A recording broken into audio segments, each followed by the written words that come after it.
Here's a question to chew on. Why do narcissistic people always seem to get away with stuff? In some ways, only some, it's almost funny. I gotta tell you, I remember being a little kid who never got away with anything. I was a neurotic child, I'm a neurotic adult, and anytime I ever tried to step out of line, for whatever reason, I got caught. But some kids, it always felt like they got away with things, and it made me wonder, even then, why? I want to tell you a story because I love to tell a story. Because this all gave me pause. So, I travel a lot for work. And while it can be exhausting, it gives me exposure to a lot of people. Now, I was traveling with a group, and during this trip, we had the opportunity to purchase a few items, right? There was a small selection of products. Some were bundled, like $2 each or 3 for $5. And one of these items was priced separately at 20 bucks. I bought what I wanted. I paid the listed price. It was also raising money for a good cause done.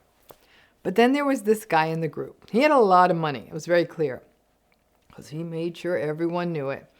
And it was, again, it was like a fancy car, fancy jewelry, fancy wife, fancy life kind of situation. And they stood out. So when it came time to make the purchase, he picked up a few of the lower priced items, and then he demanded the $20 item for free. He started in on the clerk because apparently he travels to this place more often than anyone else did. And go on about how much he visits, how much he's buying, how he deserves it. He went on for 10 minutes and he wore her down. She held her ground. So what did he do? He moved on to a higher ranking sort of management person involved in this place and started chatting him up about a sports team, laughing, buddying up, and trash talking the woman at the desk. And guess what? That management guy gave him the $20 item for free. I was so mad. I was like, oh my God, another narcissist gets away with it. Now, could I have tried the same thing? I suppose, but I never would have. Why? I've thought about that. Why didn't I? Because I would have been embarrassed. I would have been uncomfortable, and I would not have wanted to do that to somebody else. For me, harassing someone over a $20 item would never be worth it. I didn't want to make someone else feel that bad, especially for something I could easily afford. I didn't need the thing, but I could have afforded it. That's what struck me. This man didn't care how anyone felt. Not the staff, not the people watching, not even his wife. He just wanted to win. And once he got the item, he practically threw it at his wife, completely devaluing the very thing he fought for, and frankly, devaluing her. That's her journey. It was almost like he love-bombed the product and then discarded it. It wasn't about the thing. It was about the power, the dominance, the ego flex. So what stayed with me most, really after that whole, because it made me feel gross, was wondering how the people working at the stand felt. Probably exhausted, deflated, maybe even humiliated. Maybe they were used to it. I don't know. I didn't ask them. They didn't give in because he deserved it. They ultimately gave in because their boss told him to, and also to make him go away. And that's the key. Without intending to, at least not the lady at the counter, they enabled him. Narcissistic people are spoiled children because lots of people give in to them, not because they admire the person with this personality, not because they think the person deserves it, not because they like this person's behavior, but most often because they just want to get rid of them. And they don't want the heat if they don't give in. We give in to narcissistic people to make our lives run more smoothly. But the more all of us do that, and I get why we do it, I do it all the time myself, the more that people with these personalities get emboldened and just keep pushing the limits, and their entitlement and their bad behavior multiplies.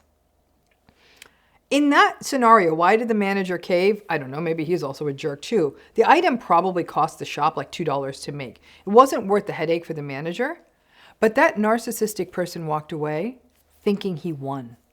And that rewards his behavior. Because in psychology, the one thing we do know, what's the best way to make someone repeat a behavior? Reward it. Narcissistic people are a bit paradoxical in the ways that they care about what other people think of them.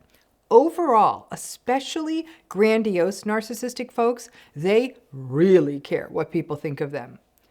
But sometimes their tantrums still override that, and they behave badly in public. Malignant and vulnerable narcissistic people aren't as invested in some ways in that public image. Communal and self-righteous narcissistic folks, though, do care.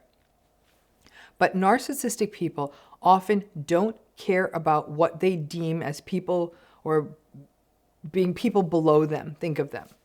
So for example, that may be someone lower down in the hierarchy at work, or someone in a service role, like the clerk, the lady at the counter. The narcissistic person wants what they want, and they feel entitled to it. And if someone they perceive as being beneath them is the blockade, is the barrier to getting what they want, they will always bully past them and figure out who they can push to get what they want, even though no one else is getting it. And narcissistic folks are shameless in going after the thing they want. Most of the rest of us, we'd feel bad, we'd feel self-conscious, but the narcissistic folks, they don't care. So they push and they push and they push and they push, and often they do get what they want. They get the best table. They get the steep discount.